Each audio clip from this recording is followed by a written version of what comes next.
In one of the biggest games of the AAC season, UTSA and Tulane square off for a chance to play for a conference championship. The Roadrunners started the year kind of on a rough patch, but they have been lights out as of late. They are on a tear right now, and they have a number of players that have stepped up in a big way. In their ways, the defending champs, the Tulane Green Wave, who I think at times have looked pretty good, but also they have struggled in their last few games. And we'll dive into more of what makes each team good, what makes each team click. But we'll also look at some potential weaknesses for both sides. When you look at UTSA, the first quarter of the season, a 1-3 start, not exactly what you expected for a team looking to win a conference championship, a third consecutive conference championship, but this time they're first in the AAC. Jeff Traylor has done a number of good things, including not really, I guess, deflecting questions about his future with the program, but he's done a great job where you kind of get that with the territory. When you win football games, you know that you're going to have to field certain questions. And so far, he's done a good job of keeping the focus on his team, and they are winning. He said after the 1-3 start to don't forget about this team. Don't count this team out because they are able to bounce back. That's exactly what they've done. And they've pretty much been behind Frank Harris. The veteran quarterback has done a great job. And when you look at what he did against USF, 6 total touchdowns, an incredible performance by him, and they are getting hot at the right time. This is exactly how they need to be playing if they want to win a conference championship, and it's exactly how they need to play to overthrow Tulane. The other side of the ball is very interesting too. This is a group that was going to be the weakness coming in, and I want to say it's still kind of the weakness, but it's a group that has stepped up in a big way. Trey Moore had a career year in 2022, and all he's done since then is face extra help, face double teams, face chips, and had another career season. He has beaten his numbers from last year, and he's an absolute unit for the UTSA defense. I think that's been really fun to watch. Frank Harris and Trey Moore, respectively, have been great on the each side of the ball. And that's a big reason why UTSA has been so successful. They've been able to find explosive plays, even with some of the losses they sustained, and the defense has made disruptive plays as well. Now, in their way is the Tulane Green Wave. This is the team that won the AAC last year and also beat USC.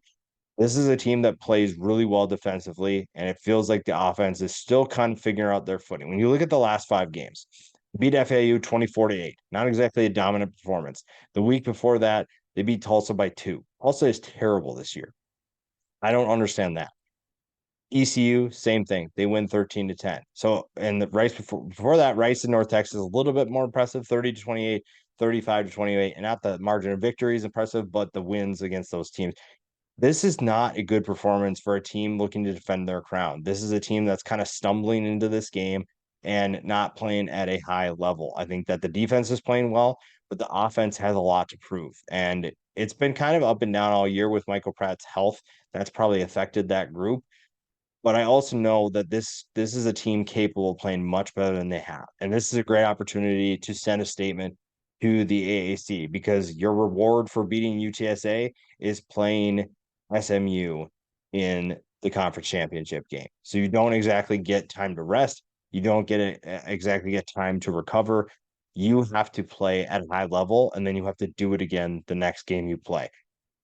Tulane's really fun though because their defense is playing lights out, and they have a number of new faces that have contributed. Now, Patrick Jenkins is one of the best defensive tackles that you're probably not talking about in college football, and he's been really fun to watch. But this front seven has been incredible. That is something that will play a big role in this game, especially when you're trying to contain a guy like Frank Harris. Now, that being said, UTSA's offense is more than just Frank Harris.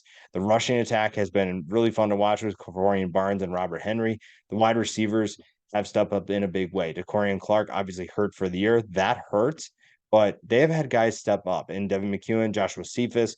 And that's also including losing Zachary Franklin to the transfer portal. All this group has done is bounce back. They faced adversity and they have bounced back from it. The defense will be interesting to watch too. A guy like Rashad Wisdom will play a big role there too. You're looking at a team that knows how to deal with adversity. They know how to win football games, and they're playing the right way at the right time. Tulane has a number of players that can contribute as well. The skill position for Tulane's offense is really going to be the X factor. Lawrence Keys is having a good year. Jaquan Jackson having a solid year as well. They have talent to utilize. It's just they haven't been consistent. Mekhi Hughes is over 1,000 yards rushing, but the defense is really where this is going to be fun to watch. We talked about Jenkins. There's a number of other guys. Devian Deal. You look at Garrett Hodges. There's a number of guys in the front seven that are a problem, and that could be disruptive of what UTSA wants to do. The linebackers are deep. The front seven is absolutely loaded. And that's what makes this matchup so intriguing. You have good against good, and it's just a matter of which one of those can get more wins. Frank Harris versus Michael Pratt, one of the more underrated quarterback matchups of college football, especially this week. Harris, like I said, playing lights out. You look at what he did last week against USF, absolute baller. But a couple weeks before that, not exactly a strong performance. He's had kind of an up and down year, dealing with some injuries to it, especially at the beginning of the year.